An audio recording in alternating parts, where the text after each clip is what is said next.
You want to use the Merker thing? Not working. Oh, Yes, now.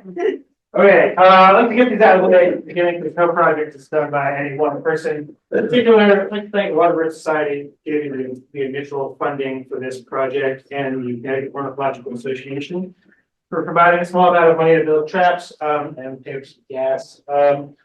My advisor, Chris Elphick, who really encouraged me to pursue this independent study, and Ben Wong, who helped expand this study in subsequent years.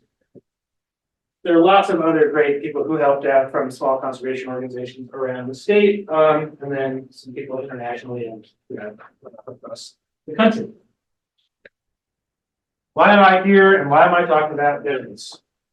Well, like a lot of water birds, particularly marsh birds, they're a really understudied species. And in terms of actual scientific publications, the most recent study that focuses on American bitterns, you have to go back to 2013, and before that, you have to go back to 2002. There are studies, there are papers published recently that include this species, but it is often as a part of a community study of other marsh birds. So very little focus on this species. According to the Breeding Bird Survey, they're experiencing steep population declines. The problem is that the Breeding Bird Survey is probably not a great survey for this species. There's a serious dearth of biology and natural history and ecology knowledge about this species. We know very, very little about what they do and how they're doing it. It's also a bird that birders love to see. Everyone remembers their first American bittern. People probably know the last American bittern that they saw. Some people can probably count the number of bitterns they've seen on one hand. Or perhaps not at all. I'm sorry. From a practical standpoint, they're a big species. They're super territorial. It makes getting our hands on them fairly straightforward. There. I like to look into a little bit of the sort of like the natural history of the species, and I found this quote and I love it. It's ridiculous. Because of the eerie quality of their crepuscular calls and the Bible's portrayal of them as denizens of desolate places, bitterns have long been associated with evil. For example, 100 men gathered in a small Connecticut town on Sabbath day in 1786 to rid the nearby swamps of the much dreaded American bird. I can't imagine they were very successful. If you've ever tried to go out into a marsh and find a bittern, it's difficult, and I certainly hope that they weren't. Just a little bit about bitterns of the world, because a lot of people don't know. Yes. There are three genera. There are Ixobrachus, that is the least bitterns, the little guys. Cybrilus, which includes only the zigzag heron. And then Botaurus, these are the big guys. And there's only four of these. We have the critically endangered Australasian bittern. We have the Eurasian bittern or great bittern. We have the South American or pinnated bittern, which virtually nothing is known about this species. And then the bittern we know and love, the American. So when I first gave this presentation as a practice talk to my wife, she said, "Can you go back to that photo where you just showed us me a picture of grass?" So I finally scrolled through and got to this. She's like, "Yeah, this one." So there's a bittern in here. We're having a hard time finding it. It's right there.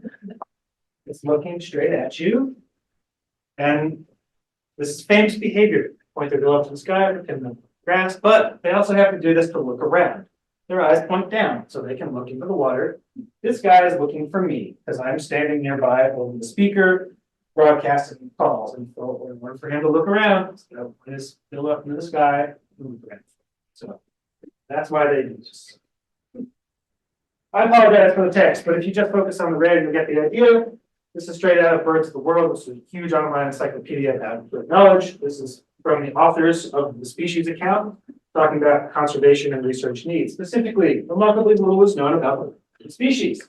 It would be great if we could learn more about their home range, their habitat requirements. We could identify migration routes, stopover sites, overwintering areas, habitat use during these periods, and then make specific recommendations on how to do this by using satellite telemetry to help us elucidate movements of the species during the breeding season, migration, and winter trends. So this gives us a great roadmap of how to learn more about the species. Try to do. The project that we started in Connecticut, our goals are to identify where and when bitterns are in Connecticut, New England. identify the habitat that they occupy, I mean, during the breeding season, migration, and non-breeding season. Understand how they're using these habitats, particularly in a low density population like Connecticut and southern New England. Then hopefully use this information to inform some meaningful conservation. Bitterns in Connecticut. They are state listed endangered species. They're also listed as endangered in Massachusetts. They're not listed in Rhode Island. They should be. No confirmed breeding pairs for the atlas. They are almost certainly underreported and undersampled in Connecticut. We can turn to eBird to actually find some information about this. If you are unfamiliar with eBird output, all of these little bubbles are bittern detections. The bigger the bubble, the more detections. This is 10 years of bittern sightings in March and April. You can see that there are some really big gaps. I don't know if there are no bitterns here, or people just don't go looking for bitterns here. But one problem with this is that there are places like White Memorial, Park Pond, Roy Swamp. All the birders go there because they know the bitterns there. You know, they see their bittern for the year and they call it good. They don't have to go anywhere else and find another one because why would they? But there's a lot of wetlands in this state, and there could be a lot more bitterns. And when I proposed this project to my advisor, saying, hey, I think I have money to buy 5 cool transmitters. He was like, good luck finding 5 bitterns in Connecticut. I found 9, but I did okay. But this gave us a place to start. Actually go look for birds and see if they are there regularly. So we tried to collect some occupancy data. First year, it's just me.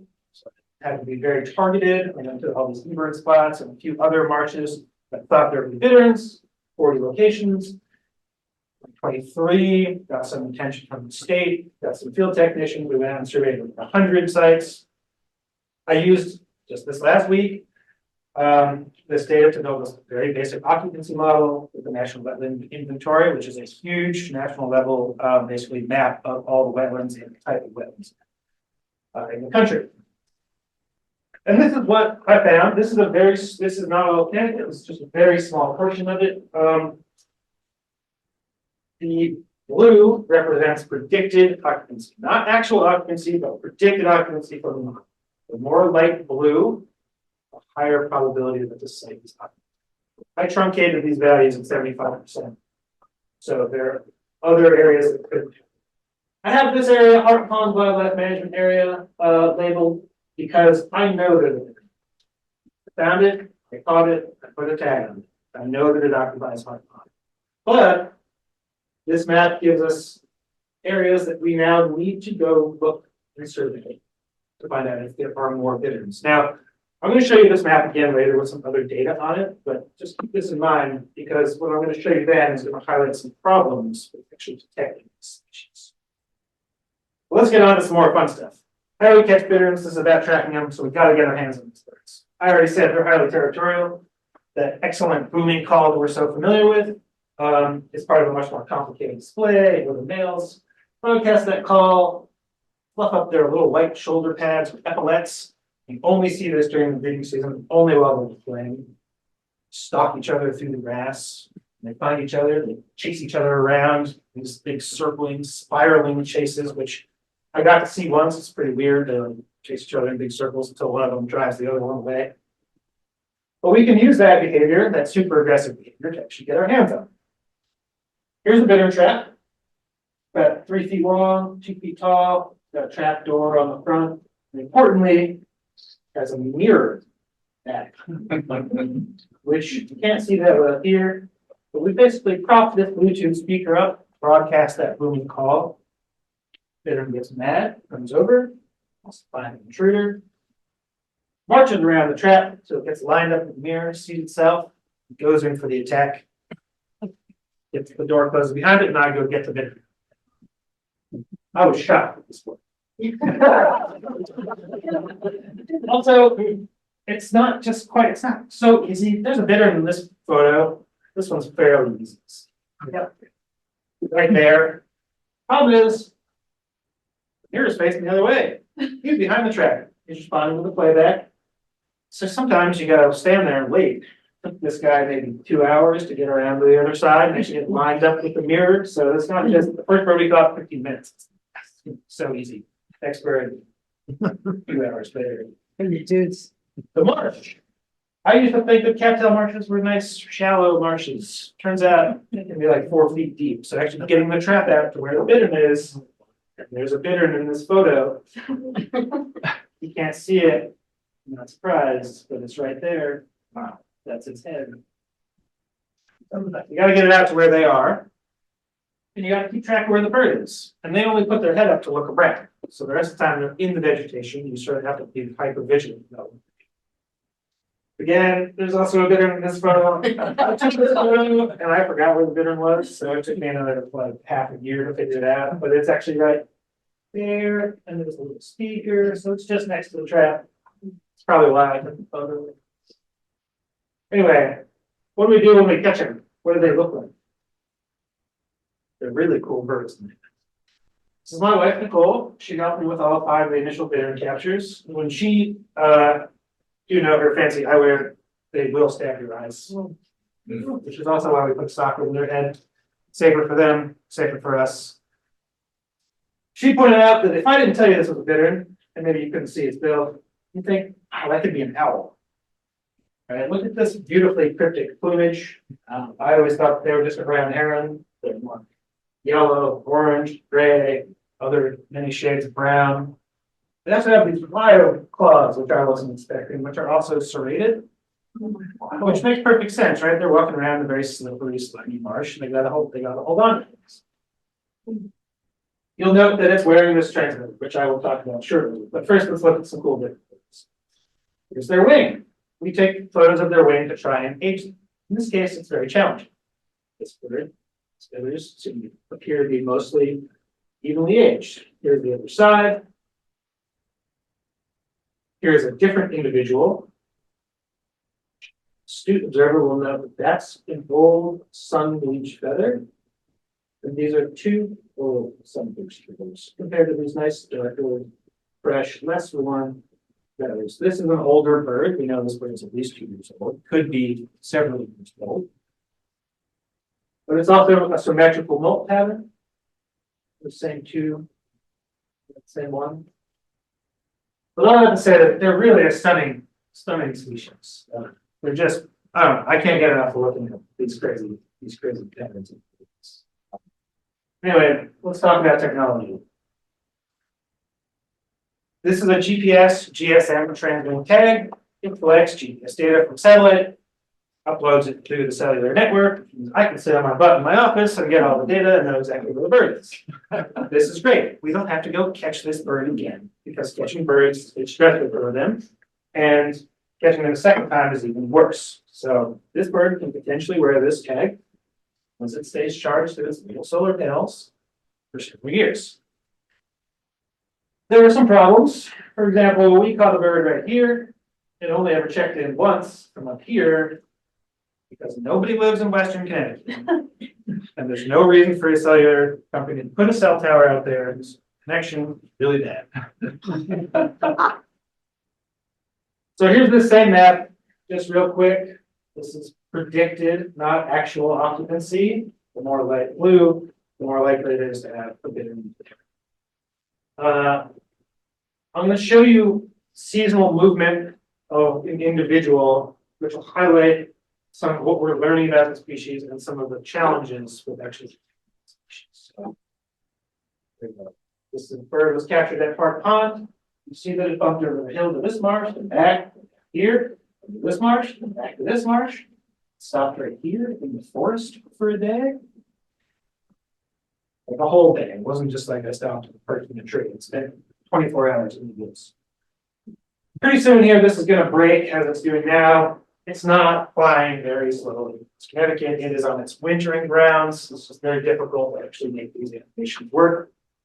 It will spend the winter and it will come back, and we will see what it does after it returns.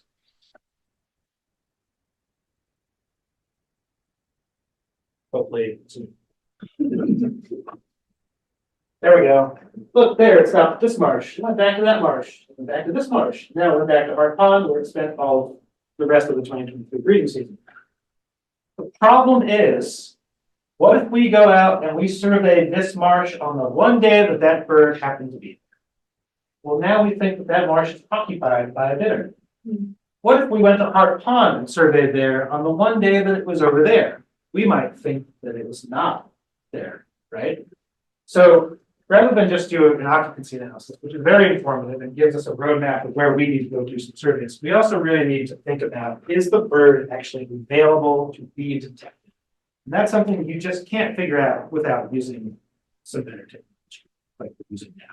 So we have a lot of these, we have several of these tags out, and we're learning about that bitterns aren't just using a single marsh, they're using the mosaic of marshes around the landscape. We're also gaining some really fantastic large-scale data. So this is the exact same individual. Here it's moving around Hart Pond and those other marshes. Soon it's going to migrate. There, migrate down to Jersey, moved around to a bunch of different marshes, ended up in Cape May. If you've ever been to the Cape May Meadows, in the Cape May Meadows for several weeks. It took a different route home, back to Hart Pond, spent again, three there. And it's about to migrate once more. And rather than go to southern New Jersey, it's now in the Chesapeake Bay, where it was as of this morning. So here's a different bird that we caught in central Connecticut. It was there for about a week. Spent another week after we caught it. Moved up to southern New Hampshire. From there, it migrated down the eastern seaboard to the north shore of Lake Okeechobee, where it spent all winter. It was a later migrant, but then it took a different, again, very different route home, back to southern New Hampshire, where it moved around quite a bit, bouncing around all these different marshes.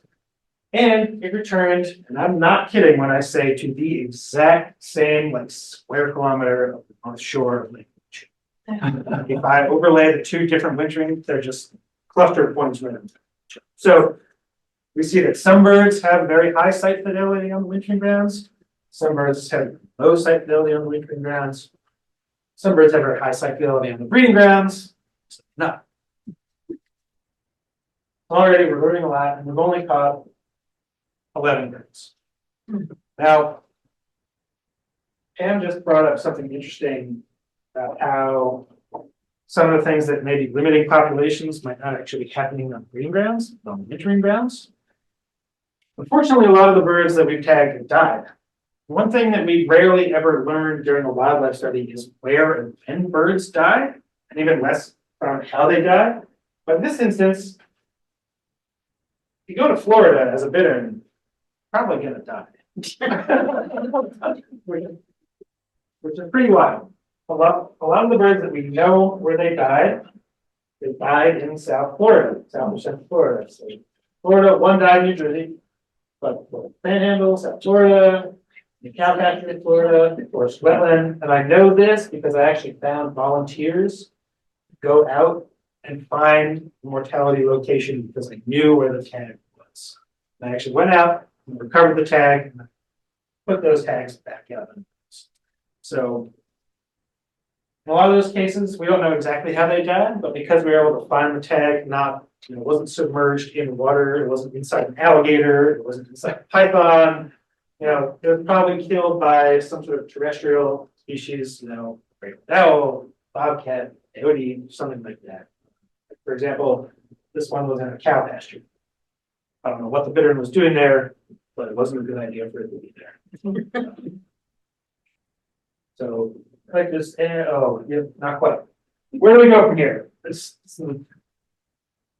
Really need to increase the number of surveys. I'd like to increase outside of Connecticut.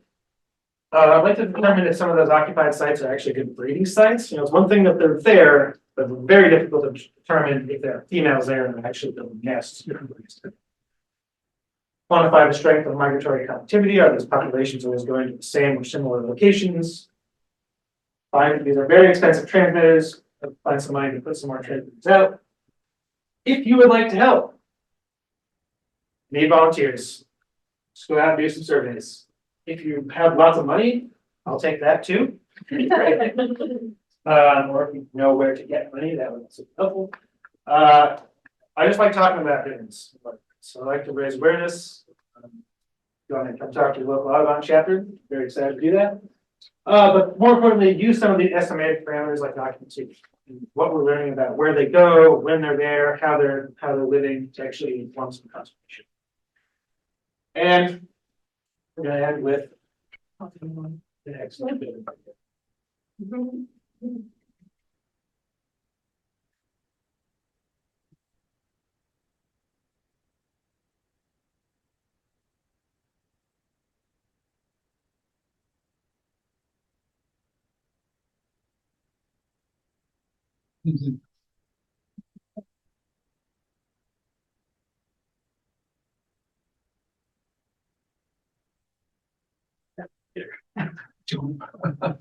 Very nice. Yeah. Well,